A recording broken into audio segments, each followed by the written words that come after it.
Good evening, everyone, and welcome to our monthly Bombay Psychiatric Society clinical meeting. Today's clinical meeting is being held by the Department of Psychiatry at Masina Hospital. And as a president of Bombay Psychiatric Society, I welcome you all to this meeting. I will now hand over to our secretary, Dr. Priyanka, who will carry out proceedings further. Over to you, Priyanka. Good evening, everyone. Thank you for being here on the Wednesday evening for the clinical meet to be conducted by Sion Hospital.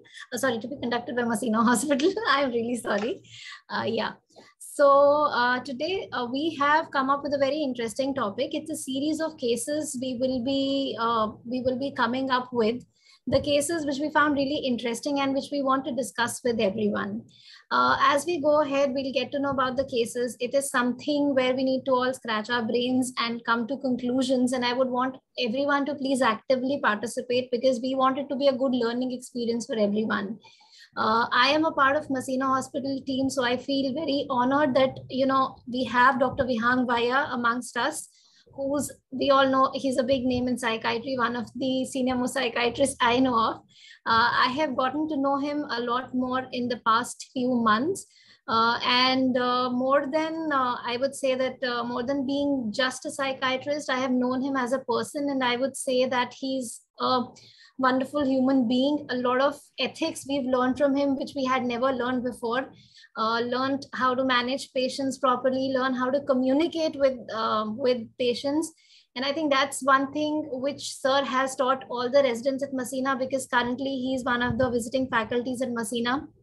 And we feel honored that he's here to chair the session. Over to you, Sir. Thank you, Priyanka. For a moment, I was wondering whether this clinical meeting is about the cases at Masina or it's about me. Guys, Dr. Avinash and Dr. Priyanka, thank you for asking me to chair this session.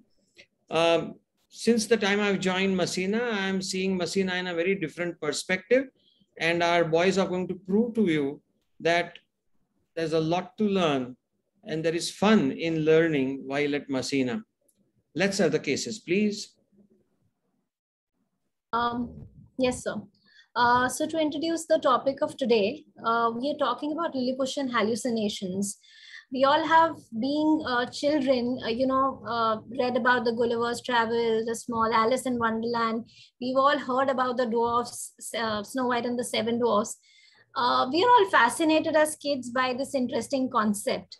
But we came across patients who had these hallucinations, which are also known as Lilliputian hallucinations. And we had a case series. I mean, we're just presenting all the 3 cases we've come across, which is followed by a literature. And we are still left with a lot of questions which are unsolved and unresolved. And I would want everyone to please participate. The first case will be presented by Dr. Shiba, who's a first-year DNB resident at Masina Hospital. Over to Dr. Shiba. Hello. Get into full screen. Yeah, I hope the slides are visible. Absolutely. Yes, they are. Hi, good evening to all. I am Dr. Shiba Faruqi. I'm like Priyanka ma'am said, I'm a first year DNB resident in the Department of Psychiatry, Masina Hospital. And I'm here to present the case of Mr.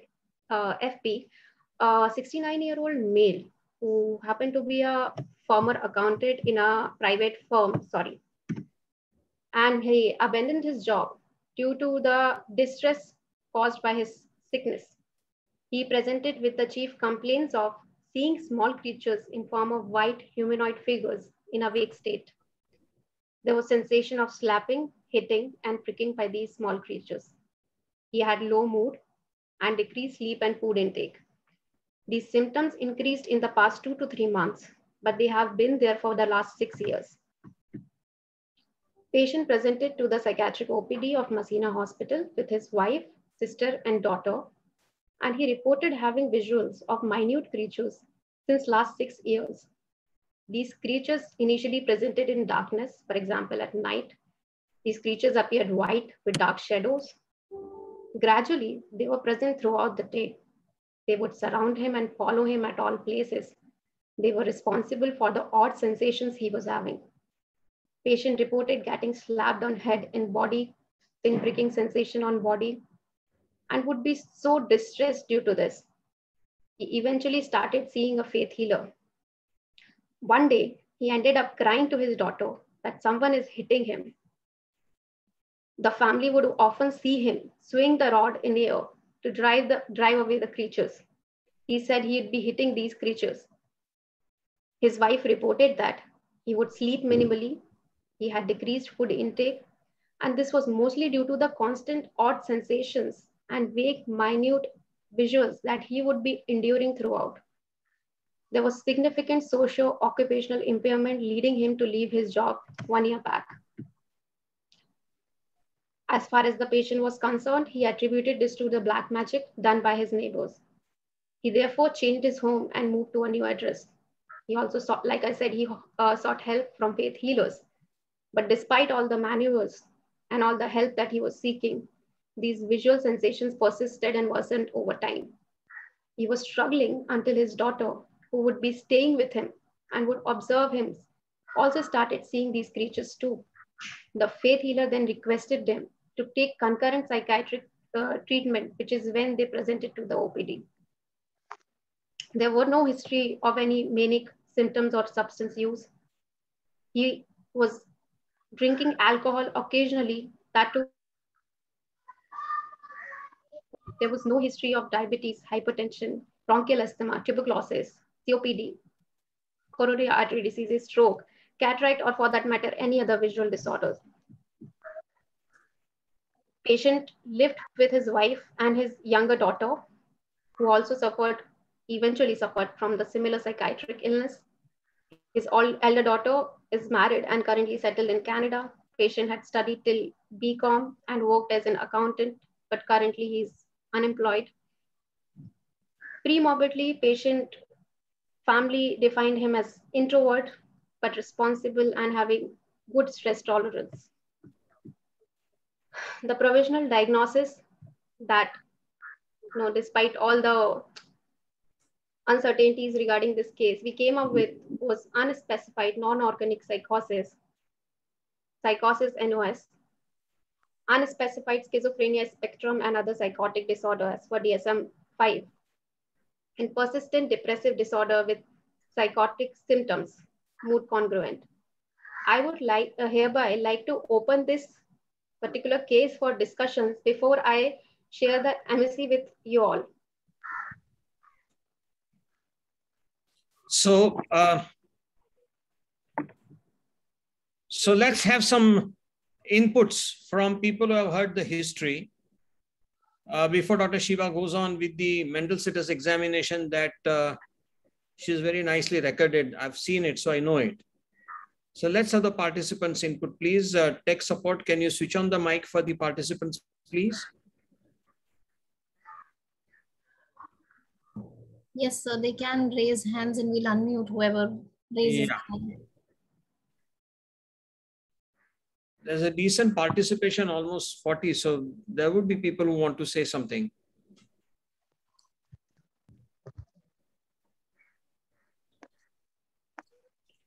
So Dr. Shiva, you said there was no history of mania. Was there a past history of depression? Sir, his distress as reported by the patient, I mean, there was history of low mood, there was a significant distress, but what he reported was these was always secondary to the symptoms or the persistent visual hallucinations that he was experiencing. What I'm trying to refer to is the past history. So there's no history of substance use or substance abuse or mania. That's what your slide had mentioned. So right. Was there history of any other depressive or affective symptoms, or what was his anxiety status like? No, sir. Like before 6 years, he did not have any history of any psychiatric illness per se. All the symptoms started 6 years ago, which included low mood. So currently he was feeling low mood. Earlier there wasn't any. Okay. Come along, guys. There must be somebody who has something to say. Someone has posted in chat as Charles Bonnet syndrome. Query, So if you know about Charles Bonnet, fine. Otherwise, we'll ask Mrs. Savani to tell us more about the Charles Bonnet syndrome, please. I'm sure they've prepared about it. So let's hear why you ruled that out. Because he is quite elderly and he has had quite a long duration of continuing symptoms. So age of onset after 60, around the age of 63, 64. And usually they are only visual. They generally don't have too much. Of course, in this case, he was experiencing pricking and hitting and all that. So That's right. So this is a little beyond visual imageries. He actually perceived them beating and hitting him, and he was actually moving around, swinging a rod in the house. So this is a little more than Charles Bonnet, probably.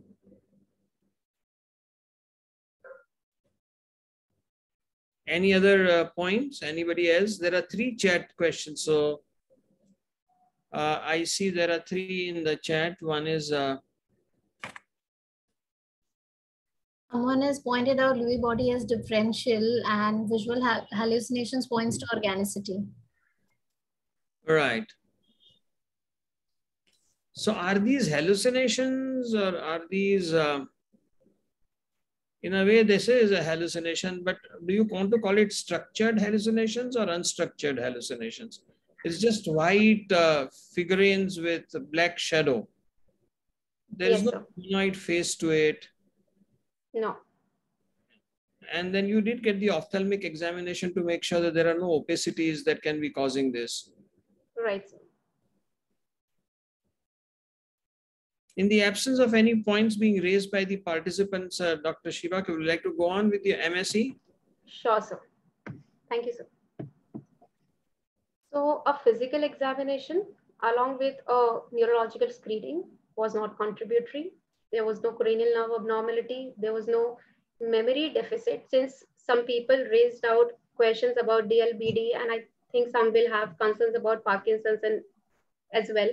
Since I forgot to mention here, there were no motor deficit as well. He did not come with any bradykinesia or tremors or anything, and the visual hallucinations were there from the very beginning without any motor abnormalities. When the patient presented to the OPD, he was of average height, slim, camped old man, looking appropriate for his age. He had normal psychomotor activity. His speech was relevant and coherent, but with increased latency. His mood was dysthymic, and he had constricted but communicable affect, appropriate and congruent to mood. He reported ideas of hopelessness, and there was significant distress reported due to constant slapping and pricking by minute creatures. The visual hallucinations were reported in form of minute creatures around him, slapping and pricking him, causing him severe distress and agony. His personal judgment was impaired, the social and test judgment was intact, and the patient had grade 1 insight. Basically, no insight at all. And when we went for the management, we did all the routine lab investigations, which were again within normal limit. MRI brain was not contributory and suggested age-appropriate parenchymal changes. Initially, patient was on the first visit started on tablet risperidone 2 mg at bedtime for psychotic features. But despite this, patient developed tremors and rigidity on follow-up.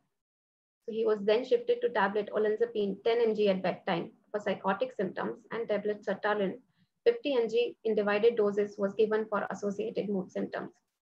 In subsequent follow-up consultation, he showed improvement in sleep and appetite, lack of any visual hallucinations, eventually an improvement of mood symptoms.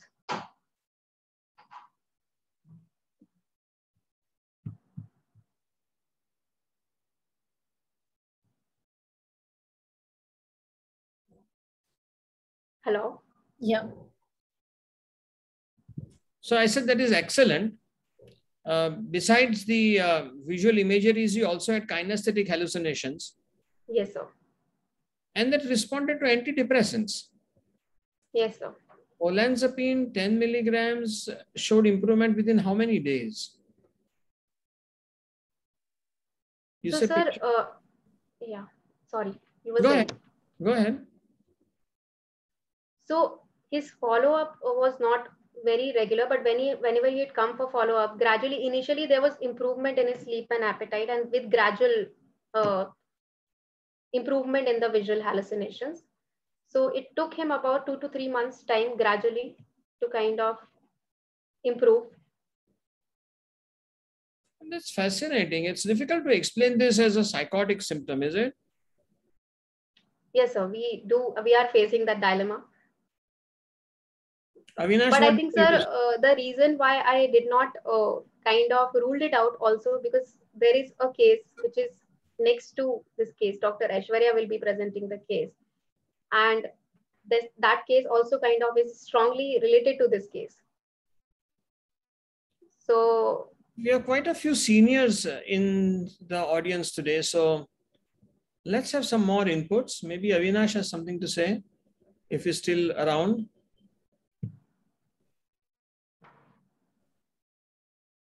Avinash doesn't seem to be around. Yeah, you're there? Yeah. What would be your inputs?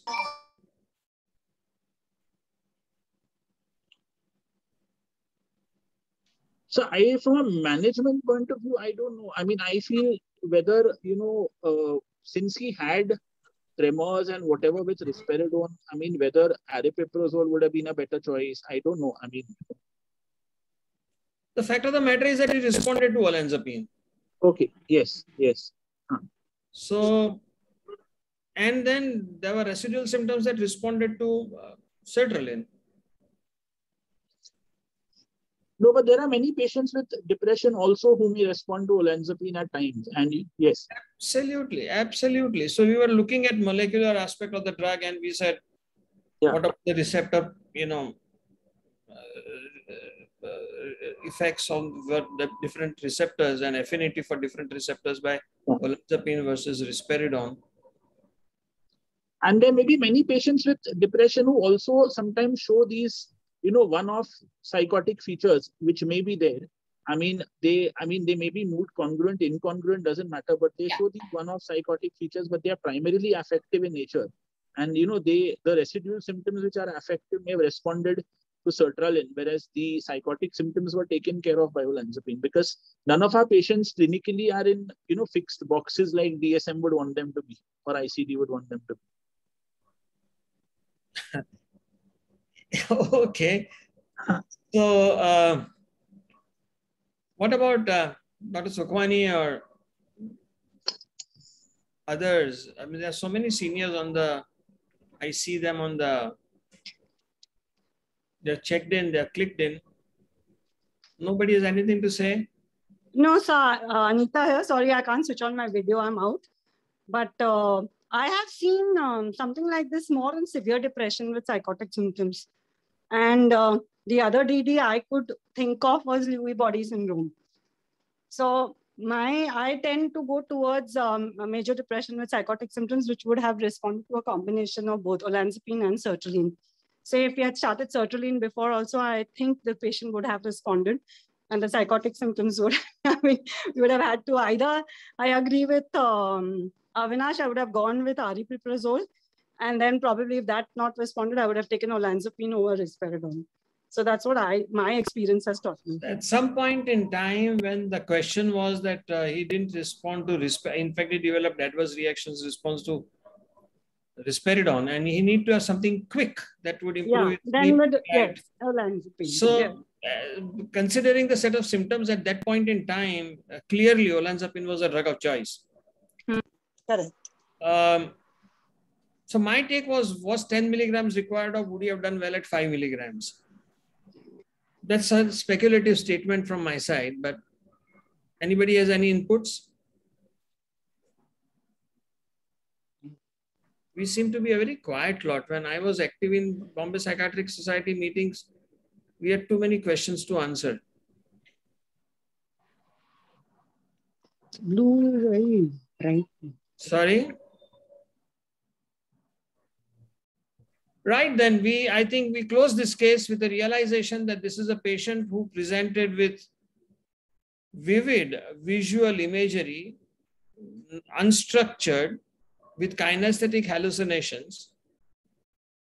He was so despaired that this distress was so intense that he had abandoned his job. So these symptoms did interfere with his productivity and quality of life. And amazingly, he started improving when he started sleeping well and started eating well. And then sertraline took care. So the moral is that Lilliputian hallucinations, though classically Lilliputian hallucinations would mean that the person should have seen vivid figures and responded to them. This was not vivid humanoid figures, but he was distressed and he responded to the drug. Whether we would really call it Lilliputian hallucinations or whether I would call it unstructured hallucinations is a matter of opinion, because I belong to that era, I feel ancient enough, where Lilliputian hallucinations meant dancing figures on the window panes or something. Well, here there was no dancing figures on the window pane. They were all over the floor. And classical Lilliputian hallucinations do not assault the patient. Whereas this one, he actually felt assaulted by them and he went around with a stick. Classic Lilliputian hallucinations, patient would in some way enjoy what's happening to them. This gentleman did not. So it's an unusual presentation and an unusual response to treatment. So this is a new learning for us, not to jump into antipsychotics or start the patients on ECTs if the antipsychotics don't work. Examine the patient at length, look at the mood, and then make up our mind. We have entered an era of molecular and transitional psychiatry, where it's important to look not at the, like Avinash said, Dr. Avinash said, not the diagnosis as in DSM or ICD, but how the drug molecule works at different receptor sites and what are the corresponding symptoms depending upon which are the receptors that probably are affected. This concept of molecular psychiatry is really, really taking a major kind of, acceptance. And we'll soon probably have a different kind of psychiatric diagnostic patterns. Thank you. Dr. Priyanka, shall we move on to the next case, please? Yes, so I request Dr. Aishwarya Nagarajan to present with second case, which is highly related to this case and will change the outlook a bit more. Ma'am, if you don't mind, I think Milan sir had joined in late probably, and he was asking why are we not considering Lewy body dementia basically. That's a nice question to ask. Shiba, you had an answer to this. Why did we not look at Lewy body as a diagnosis and the line of treatment, which has eventually showed that you were on the right path? So the symptoms of early Parkinson's and the tremors and the bradykinesia were not there. There was no motor abnormality, like I mentioned earlier. The patient presented, like I said, with visual hallucination and kinesthetic sensations. There was no altered sensorium either. And ideally, there has to be a time frame of 1 year between visual hallucinations and motor symptoms to be able to diagnose a Lewy body. And he has these symptoms for almost 6 years, but no motor deficits or no motor movement abnormalities. So we kept it as one of the differentials, but we were not focused. And plus the second case, which we are going to discuss now, will change the further outlook. So I'm still not sure whether these are actual structured hallucinations or I don't know what to call it, but was it a thought disorder or was it really a perceptual disorder? Because he didn't have Lilliputian should be small figurines dancing on the floor or window panes. He didn't have that. Yes, so, these were vague. Yeah, so that was right. Vague. So this is more like depersonalization or derealization symptoms than a true hallucinatory experience. And then it responded to sertraline. To make a diagnosis of Lewy body, we would also have to look for dementia. We don't see any dementia in him. No memory. So to say a Lewy body without dementia would be unusual, I thought. Dr. Milan, does that answer your question, please? Milan, can you switch on your mic? Yes, sir. Yeah. The only thing is like the whole memory deficits may also sort of manifest later. Often it's unpredictable, the course. Anyway, DLBD is an diagnosis of exclusion, really. So we'll never know. Yeah, we'll have only time will tell whether he is heading for a dementia process or whether this is an affective disorder from which he has recovered. Yes. I can just add for a minute. I just wanted to add that Lewy body dementia is something that we did discuss even in our clinical discussions about the cases that we were presenting at Masina. There are a few points that do talk about it and that we could consider. One is the fact that it was predominantly visual hallucinations. I think that's how it appeared to be at many clinical presentations. But clearly none of the other features of Lewy body dementia, except sensitivity to antipsychotics, which is fairly present in the slightly older population anyway, were there. And none of the core criteria, I think, as far as I understand, were present. Also, age of onset for Lewy body dementia generally earlier as compared to this. Lewy body dementia, if it is there, tends to progress very, very quickly. So 6 years with no other aspects coming in, a little unlikely. What I think Priyanka was thinking about and discussing, if I'm right, Priyanka, was considering Parkinson's with a early onset, early symptoms of Parkinson's, which might later on show themselves and present themselves at a later point of time. So associations with the problems with the substantia nigra pathways was something that I think you were considering, irrespective. But as a term, the dementia of Lewy bodies was kind of kept at the background. It was a differential diagnosis, but we didn't have enough evidence to bring it up as the primary diagnosis. Thank you. That's great. So we Do you move want next case, please? Yeah. The second case by Dr. Aishwarya.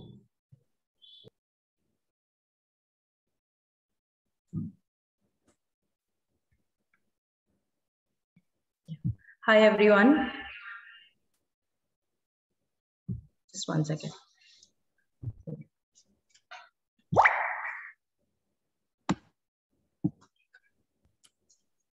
Okay, so hi, this is Dr. Aishwarya Nagarajan.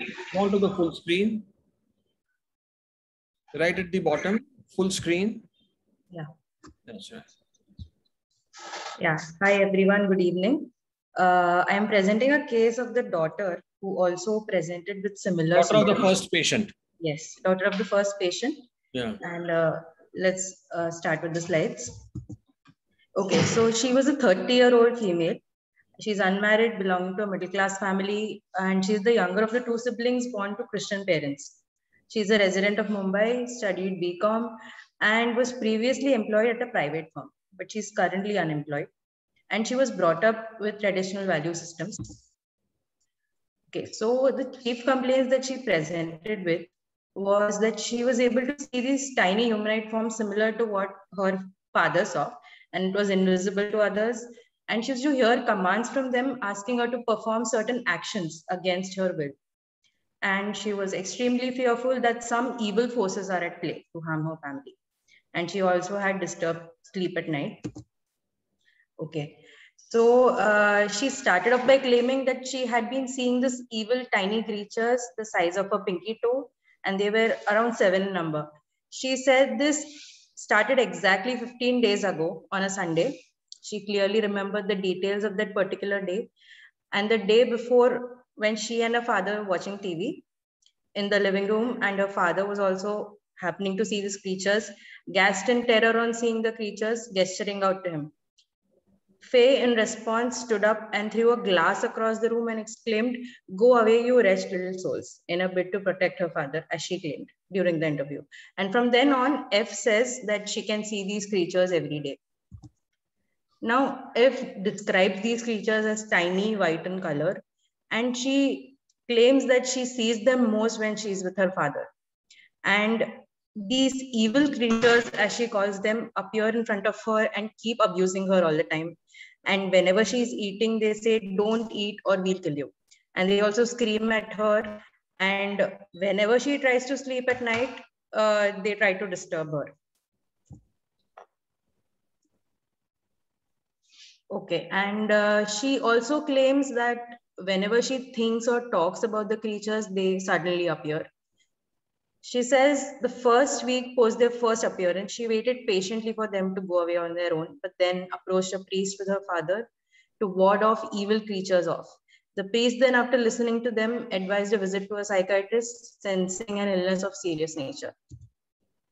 The patient had normal birth and development. There were no signs of ADHD or conduct disorder, and she had no problems with social interactions.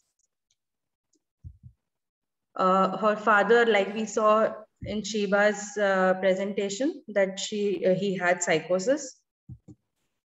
On general physical examination, it was all normal. In mental observance and examination, patient was oriented and showed a very fearful attitude. When she was brought in, she looked very fearful and perplexed, and she was nervously looking behind her as though to make sure that nobody was following her. She was kempt and thin-built. She was cooperative, and she repeatedly kept on saying, "Please help me, please make them go away." Now on MSc, she was conscious, eye contact was maintained, mood was dysthymic, she had a fearful affect, and she had a delusion of persecution. Like I said, she was saying that some evil forces are at play against the family. And she can also see these humanoid creatures, white in color, and they keep laughing and mocking at her. Her judgment personal is impaired. Results of tests which were performed were all normal. All organic causes were excluded. MRI of the brain was normal. Toxoplasmodic screening test was performed, and history of migraine and alcohol usage was also ruled out. Lilliputian hallucinations being common in them. Based on whatever we saw right now, the following provisional diagnoses were made. F23.2 acute schizophrenia like psychotic disorder, induced delusional disorder, and paranoid schizophrenia, which was still under evaluation after that. Management, we started the patient on olanzapine 10 milligram at bedtime. She was compliant and she showed significant improvement in her symptoms. On the following follow-ups, she said that she was gaining a lot of weight, and that is why we tapered down olanzapine, and then we started her on aripiprazole 10 mg in the morning. Regular follow-ups and compliance to medication was then advised. Yeah, thank you so much.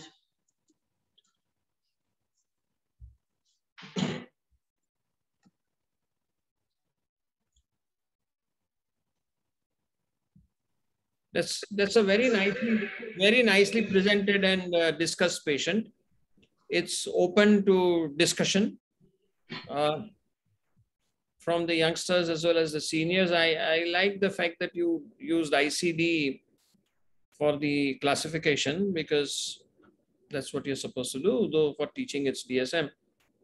For administrative purposes, it has to be ICD. And then this case did have aripiprazole, which was mentioned with reference to the previous patient. So, open to discussion, please.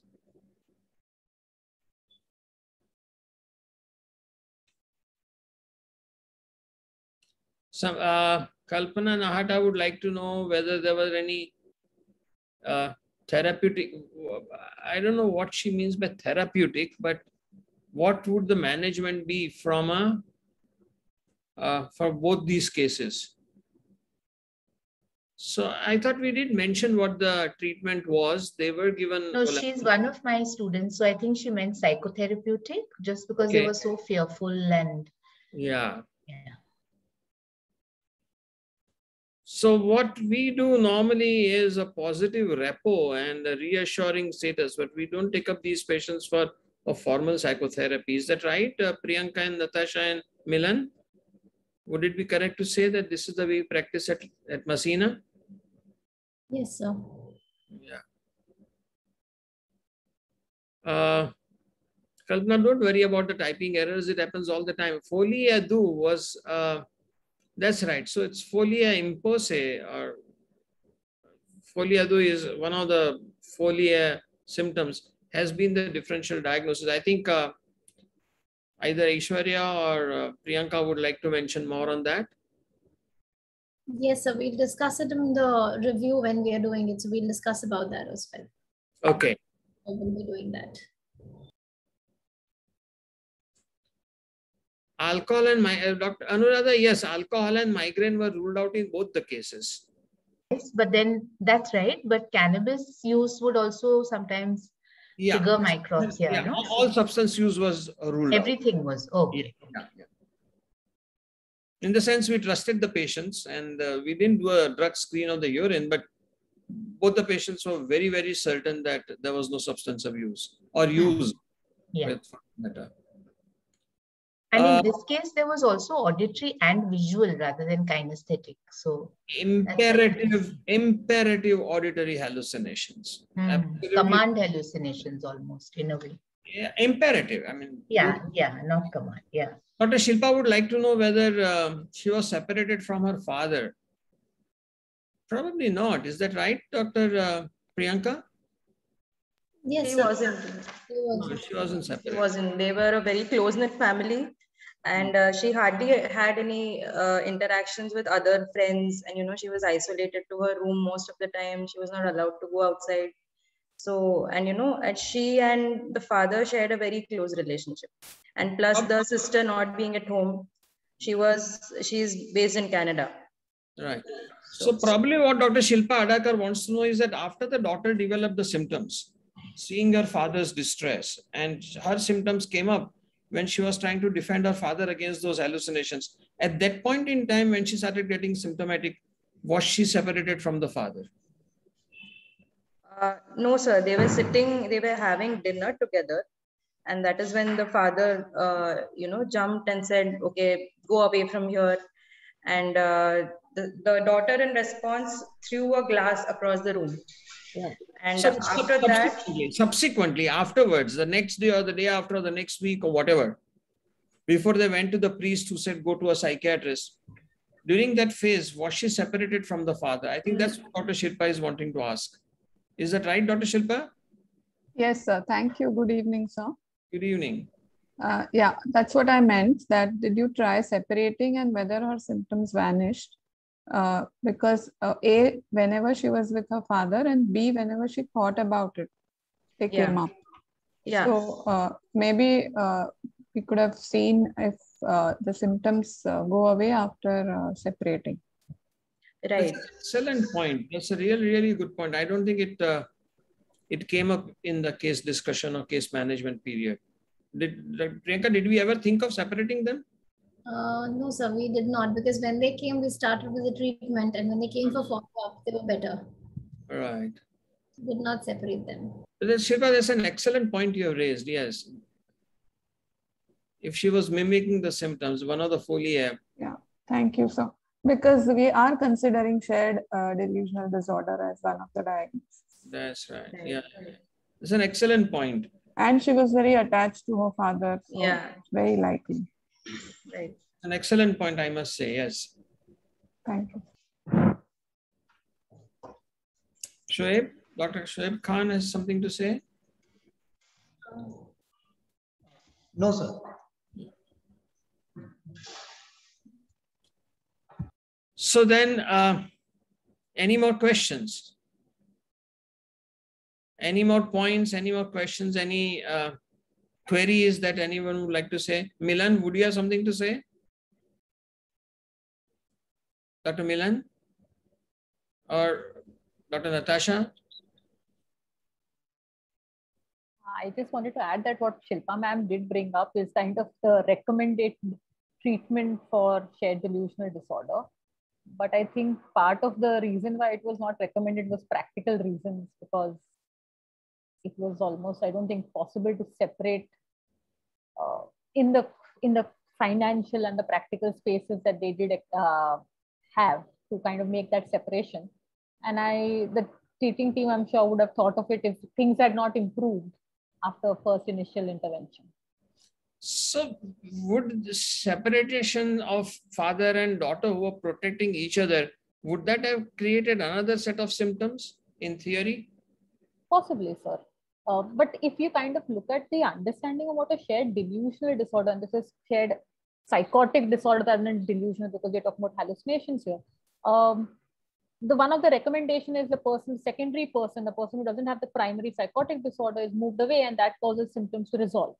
We should also keep in mind that two people may have symptoms that are exactly the same and not have a shared disorder, in the sense that you could have a mother with paranoid schizophrenia where she hears voices of people trying to kill her, and her son may have paranoid schizophrenia where he hears voices of people trying to kill her, but they're not having a shared psychotic disorder. It is two independent psychoses that is coexisting at the same point of time. Interesting point. And in this case, she also responded. The daughter didn't get sertraline at any point in time. She only got aripiprazole.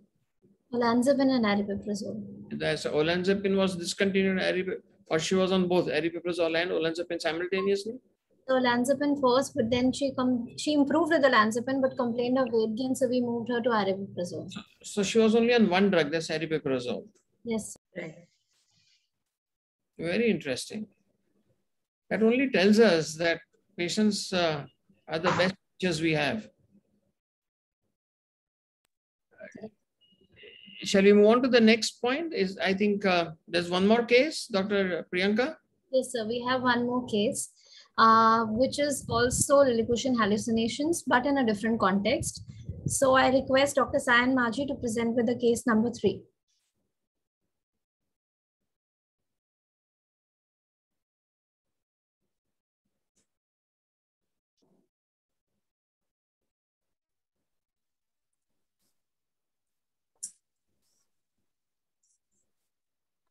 Hello everyone. Good evening. I'm Dr. Sayan Maji. I'll be presenting the case of alcohol use disorder who presented with Lilliputian hallucinations. Not necessarily as interesting as the first two cases, but still. So we have a Mr. R, who is a 53-year-old Parsi priest living in South Mumbai. He comes from a MSCS nuclear family and studied till MA. He was married with 3 children. He was brought by his wife for admission to the casualty of Masina Hospital.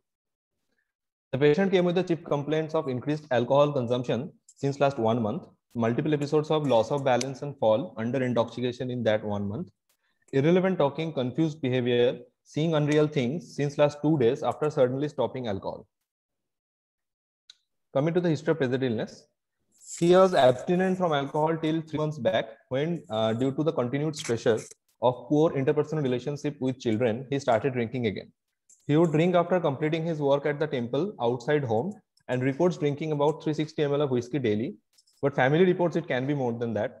No major behavioral issues due to intoxication, but patient was having loss of balance and fall at home due to intoxication. Last intake was 3 days before admission in the morning, approximately 120 ml whiskey, after which he had an altercation with his wife and he stopped drinking suddenly. Since the day before admission, he has been talking irrelevantly. He was behaving as if he is in his temple doing prayers. He was getting agitated and restless. At times, he was having tremulousness of body, especially in the extremities. He had difficulty sleeping at night, and since the day of admission, he is complaining of seeing some tiny creatures not visible to others. They are not distinct in shape, but as per him, they have humanoid features. Due to this, he has been afraid and fearful since morning, for which he was brought for admission to the casualty. Coming to relevant past history, patient has been consuming alcohol on and off for last 11 years. He would start drinking after minor dispute or stress and then is unable to control the amount. He usually drinks around 360 to 500 ml of whiskey daily outside home, and often drinking directly from the bottle. Multiple episodes of loss of balance, easy irritability, anger outbursts under influence of alcohol in the past. One episode of blackout after heavy drinking in the past. You would usually develop craving for alcohol, anxiety, tremors, sleep disturbance, withdrawal symptoms. One episode of seizure after sudden withdrawal from alcohol in the past. One episode of delirium tremens 1 year back, for which he had to be admitted. Total 4 admissions to Masina Hospital in the past 5 years. Maximum period of abstinence being around 1 year since 2020 due to lockdown. And he was diagnosed with early liver cirrhosis 1.5 years back. Coming to family and personal history, no significant family history of any mental illness. Personal history was born of non-consanguineous marriage. His birth and developmental history was not available as his wife was not aware. He was having premorbid traits of being socially well-adjusted, outgoing person with poor frustration tolerance, but he was found to be irresponsible with money. Physical examination and mental status examination. He was having postural tremors, especially over hands. Vitals was found to be, he was found to be having hypertension. His pulse rate was also raised. His SpO2 was and AGT was within normal limits. On MSc, an average built, kempt, untidy, middle-aged male who was conscious, sitting on bed, intermittently looking fearfully towards the corner of a room. He was agitated and restless. He was found to be disoriented to time-place person. His attention was aroused but ill-sustained. His speech was irrelevant with decreased output. His affect was anxious and restricted. His thought was found to be very tangential and because of the low output, it was not possible to assess his thought process. He was having visual hallucinations where he was reporting seeing tiny humanoid creatures in the room, not elaborating further. Rest of the MSc and detailed neurological examination was not possible in the casualty as patient was very agitated and had to be sedated. The diagnosis of mental and behavioral disorder due to use of alcohol, dependence syndrome currently in withdrawal state with delirium without convulsion, that is F10.240 was made. Coming to the management, he was admitted in psychiatry ward, started on IV fluids with DNS and injection thiamine and injection multivitamin in the pint to prevent development of any Wernicke's encephalopathy. He was also started on injection lorazepam 2 mg slow IV thrice daily and SOS in view of his delirium and other withdrawal symptoms. His hallucinations and other withdrawal symptoms completely resolved within 3 to 4 days of abstinence from alcohol, and lorazepam, which was given orally after he was less agitated. His routine blood work revealed raised GGT and AST, but rest of his blood parameters were within normal limits. Gradually, lorazepam was tapered off, and on serial MSc, no psychotic symptoms were found, and hence starting an antipsychotic was not necessary. He was started on acamprosate as an anti-craving agent. Motivational enhancement therapy was started, but in view of repeated admission and discharge in the past, he was transferred to rehab center for further management. Thank you. A nice case, very nicely presented. I quite like the sequence that you have mentioned. He must have been quite familiar with the Masina Hospital, having been admitted 4 times, yet he was anxious.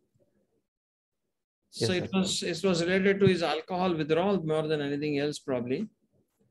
Any questions, please?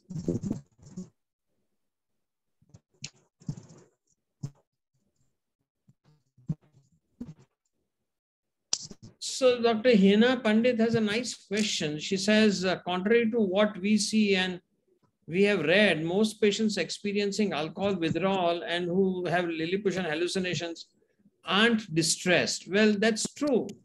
He was in acute DT. If he had seen the visual hallucination or the Lilliputian hallucinations, when he was not in acute DT, he was in tremens. He was trembling, as I understand.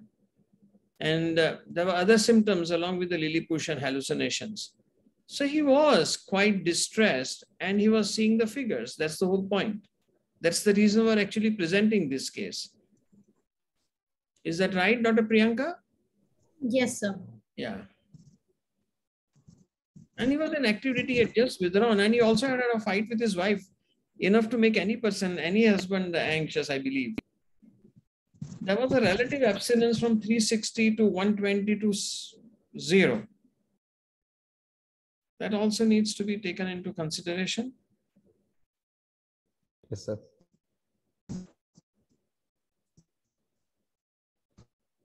So nice. Does anyone have reference to anxiety and Lilliputian hallucination, a reference?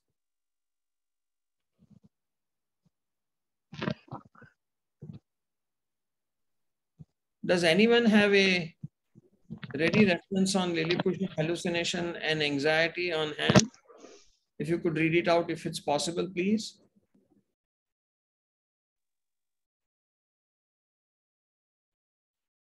Dr. Hena Pandit, do you have a ready reference on this?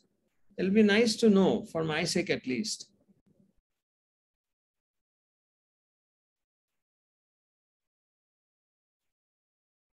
Dr. Sohani, what was that case? I saw a paper with a child case. What was that? You have cited the reference. That was Alice in Wonderland syndrome. Alice in Wonderland syndrome, yeah. Now, here was this gentleman of being a priest in spite of being religiously inclined. He took to alcohol every time he was under stress. So alcohol began as a, I would look at the depression-alcohol relationship, or in this case, maybe the anxiety-alcohol relationship. Dr. Hina, has your audio started now? Dr. Hina, has your audio started now? Would you like to say something? Sir, I'm sorry. I completely seem to have missed the whole discussion. I agree, sir. The case was very well presented. And I think it's very typical of what we usually see about alcohol withdrawal. Hence, I really wanted to know that what was so different about this case. I think the only thing by which I was more intrigued is that why did he feel so distressed about it? Because it seems like this gentleman has already experienced rum fits. He's also had delirium tremens. I mean, I think he's gone through that whole complicated withdrawal kind of an alcohol picture that we've not only see and we've read about. So I think that was my only question. And once again, apologies, sir. I think I've been doing too much on one device, and that is why I probably lost audio. Not an issue. So one of the reasons was presenting this case was that here was Lilliputian hallucinations in 3 different situations. Yes, sir. This was alcohol and withdrawal, and there was clear cut, and Lilliputian hallucinations in alcohol would be seen. This was a person who had Lilliputian hallucinations in acute DT, so there are other signs of anxiety and delirium tremens. The little lady was Lilliputian hallucinations, if you want to call that, but she also had imperative auditory hallucinations. And the father was the most interesting, that for 6 years, he had been running around trying to get rid of these images that distressed him a hell of a lot. And he responded to antidepressants. So there's a spectrum of Lilliputian hallucinations. And I'm not too sure, I'm somewhat out of active teaching for several years, but even when I was actively in teaching at the Cooper Hospital, I don't remember discussing Lilliputian hallucinations in any great details. This was something that was also there. And having 3 patients with the same kind of phenomena also there becomes an important point. And that's the reason for presenting this case. Is that correct, Dr. Priyanka and Dr. Natasha and Milan? Yes, sir. Yeah. Yes, sir. I think it was to just round up the entire spectrum in which we have seen Lilliputian hallucinations the last year or so. Yeah. And suddenly there is a kind of epidemic of Lilliputian hallucinations in Messina Hospital Department of Psychiatry. Is that right? We haven't seen this kind of patients of Lilliputian hallucinations in such a short time span. Yes, sir. Yeah. So let's have the literature. So before the literature, we have Dr. Shreyasi who will give a brief summary of all the 3 cases, and then we go to the literature. Lovely, lovely.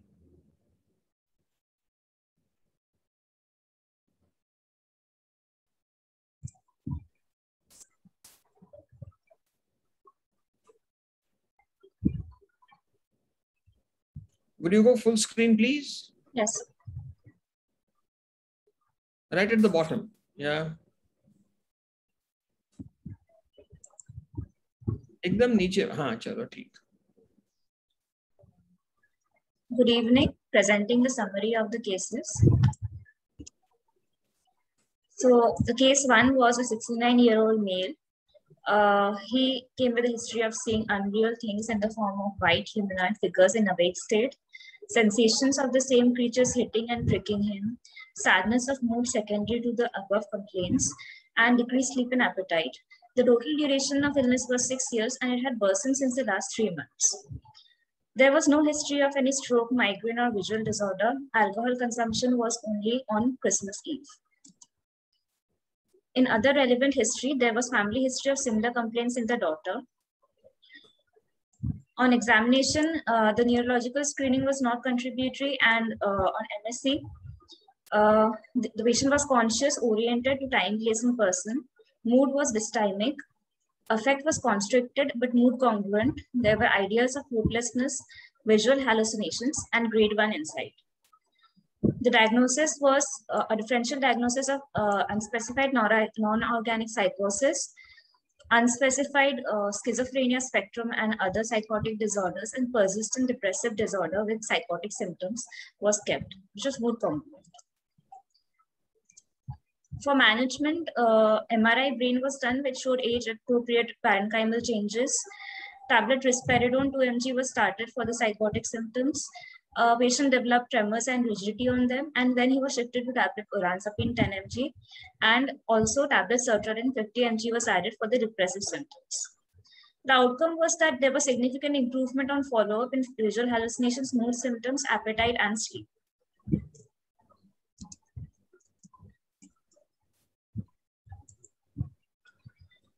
Coming to case number 2. Case number 2 was a 30-year-old female. She had history of seeing unreal things in the form of white humanoid figures in awake state, hearing unreal voices which were commanding and derogatory in nature, fearfulness and suspiciousness that some evil forces are trying to harm her and her family, and disturbed sleep. The onset was precipitated after her father's fearful reaction on seeing such unreal things. The total duration, she had been experiencing these symptoms since the last 15 days. There was no history of stroke, migraine, visual disorder, or alcohol consumption. Family history of similar complaints were there in her father. On neurological screening, it was non-contributory. MSc, patient was conscious, oriented to time, place, and person. Mood was fearful. Affect was congruent to mood. There was delusion of persecution, visual hallucinations, auditory hallucinations, which were second person commanding type, and grade 1 insight. So we kept a differential diagnosis of acute schizophrenia like psychotic disorder and induced delusional disorder. Also paranoid schizophrenia was under evaluation. MRI brain was done, it was normal.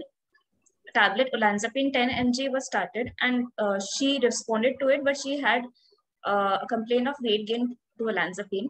So olanzapine was cross-tapered and it was replaced by tablet aripiprazole 10 mg.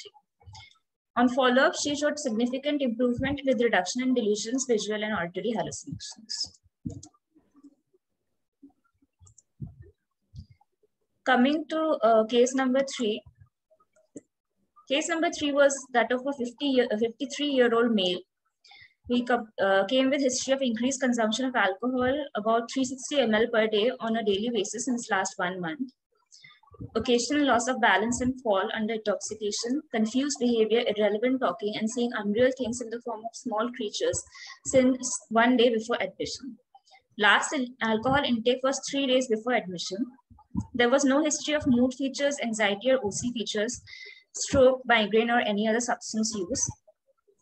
There was history of alcohol use since 11 years, independence pattern with symptoms of tolerance and withdrawal symptoms characterized by tremors, palpitations, autonomic instability. There was also history of complicated withdrawal in the past with seizures and delirium tremens. He had been diagnosed with liver cirrhosis 1.5 years back.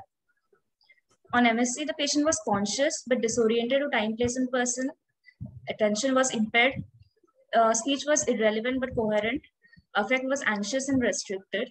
Visual hallucinations were reported. The judgment was impaired. The diagnosis was made to be mental and behavioral disorder due to use of alcohol withdrawal state with delirium and psychotic disorder, predominantly hallucinatory. Thank you. Right. Any questions on any of the three cases before we move on to the literature survey? If there is none, Dr. Priyanka, can we move on to the next, please? Yes, sure. So now we come to the final part of the presentations. The review of literature about Lilliputian hallucinations, all we know and all we need to know. So over to Dr. Shoaib Khan, who will be discussing about whatever we know till date about Lilliputian hallucinations.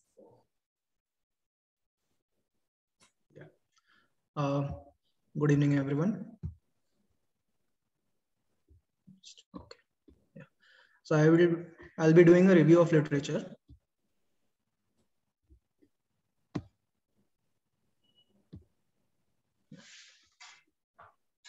So we'll be starting with the biological theory of development of hallucinations.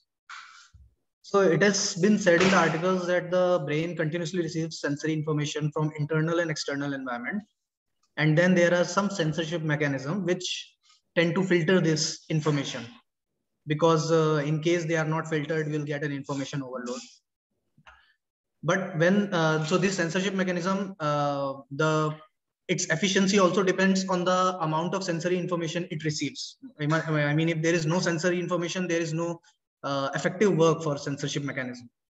So when sensory input is disturbed, as in psychosis or in any neurological disorders or prolonged period of sensory deprivation, then it is impaired. When it is impaired, it obviously then when there is no censorship mechanism, there will be no filtration, and all the earlier perceptions will come as traces of hallucinations. On similar lines, there is another theory, which is a sensory motor ratio theory, which states that it focuses on disequilibrium between internal and external sensory inputs to the CNS, leading to increased sensory awareness and decreased motor responsiveness. Next, we'll be moving on to the Lilliputian hallucinations. So definitions, Lilliputian hallucinations are basically formed complex visual hallucinations of people, object, or animals greatly reduced in size. These hallucinations are vivid and evoke varied response, including fear, anxiety, and sometimes pleasure. They were the earliest description of Lilliputian hallucinations in literature has been as little strangers. The conditions in which Lilliputian hallucinations are most commonly encountered include Parkinsonism, delirium, dementia, toxoplasmosis, basilar migraine, schizophrenia, and alcohol withdrawal. Next, we'll move on to the shared psychotic disorder. Shared psychotic disorder, or polyado, is the mental disorder characterized by sharing a delusion among two or more people who are in close relationship. In it, the primary who has a psychotic disorder influences another individual or more with a specific belief. It commonly presents among two individuals, but in rare cases can include larger group, like family, and it's called folia family. So there are basically four types of shared psychotic disorders, which we were discussing previously.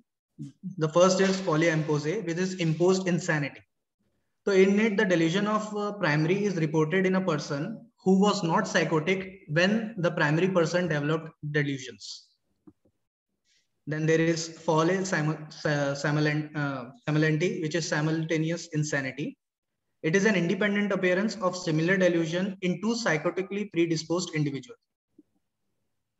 Then there is folia communique, which is communicated insanity, in which the individual develops similar delusions to that of primary person after a variable period of time.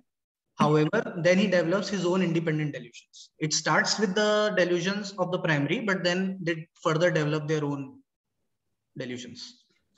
The last is folia induced, which is induced insanity. It is development of delusion in psychotic individuals similar in content to that of another psychotic person's delusion. So in it, the person is already psychotic, they have their own delusion, but because of another person, they develop their delusions as well. So they are the folia communique and folia induced are basically appearance of delusion is different. Various etiological factors for the formation of shared psychotic disorders. These include psychosocial factors, throughout literature, it has been seen that the closeness of relationship between two people, the duration of relationship that they had, the longer they live together, the closer they live together, there is higher probability of developing a shared delusion. Initially, it has been said that the secondary person may try to resist the development of delusion, but they eventually gave in. Like we also saw in the previous two cases that the daughter initially was not having the symptoms, but after a variable period of time, she also started having those Lilliputian hallucinations. The second is psychodynamic perspective, which basically explains that the secondary is trying to identify with the primary person, and that's why they are accepting their delusions. Then there is the biological perspective. Psychosocial factors have more importance in the literature for the development of shared psychotic disorder, but as we see, most of this shared psychotic disorder develop among close blood relatives like siblings or sons and daughters and these kind. So there may be a biological perspective to it as well. Then there is cognitive perspective. So it says that when the secondary person has some certain cognitive impairments like intellectual disability, or they are emotionally more suggestible, there is more chance of developing of delusions in them. When it comes to gender, it has been seen that females have more propensity to be primary as well as secondaries in shared psychotic disorder. Length of the relationship, as I already mentioned, the longer the length of relationship, the longer the chance of developing the delusions.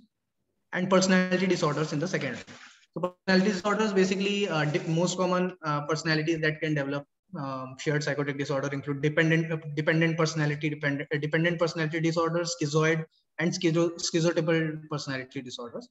Apart from that, certain traits like being neurotic, introvert, and emotionally immature may also contribute to the same.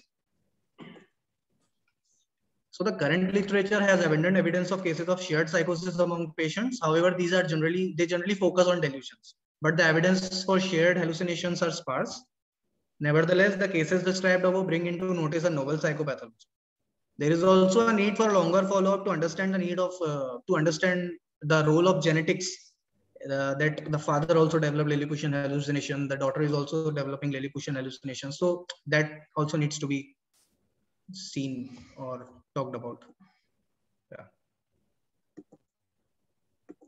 Thank you. So very nice, very nice. Thank you, sir. Nicely presented. I'm glad you gave the bibliography, all the references. Any questions?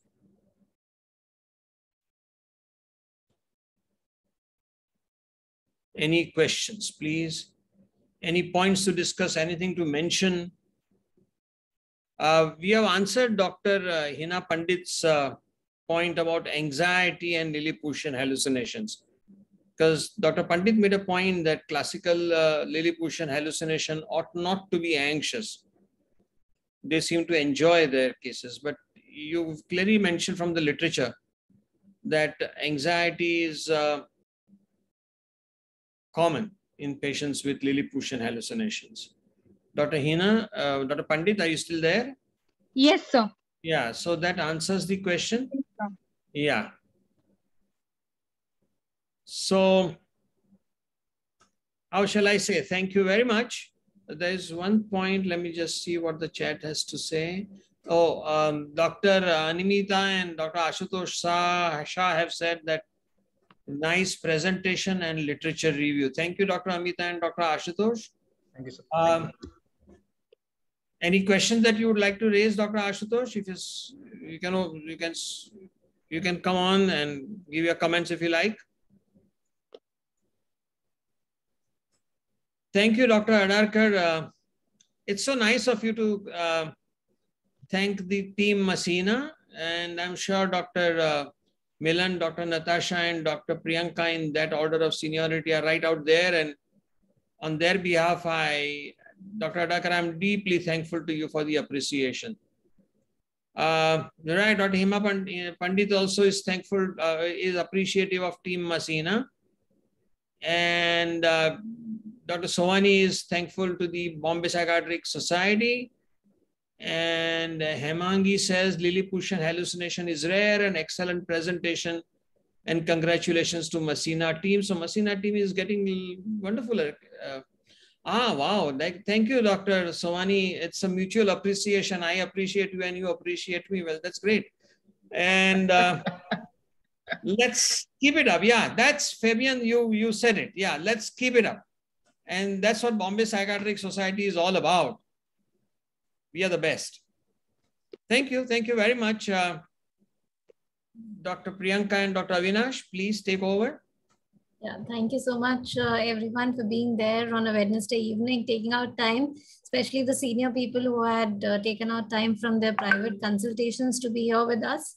The recording of the program will be available on YouTube channel as we've been doing it since we have taken over since the last few months. So I'll be uploading the recording and sharing a link for it over the WhatsApp groups if you all are part of. The next program, which will be held on 1st of September, will be about grief, and it is a collaboration of BPS and IPS. We'll be sending you the invites very soon, and we'll be wanting you to register for that program. It's support groups and grief counseling. And thank you, everyone. Have a lovely evening and have a lovely week. Hope to see you next Wednesday. Bye-bye. Good evening and good night, rather. Good night. And Team Masina, we need to celebrate on Saturday. Yes. All the best. Okay, sir. Bye-bye, Dr. Avinash. Thank you. Yes.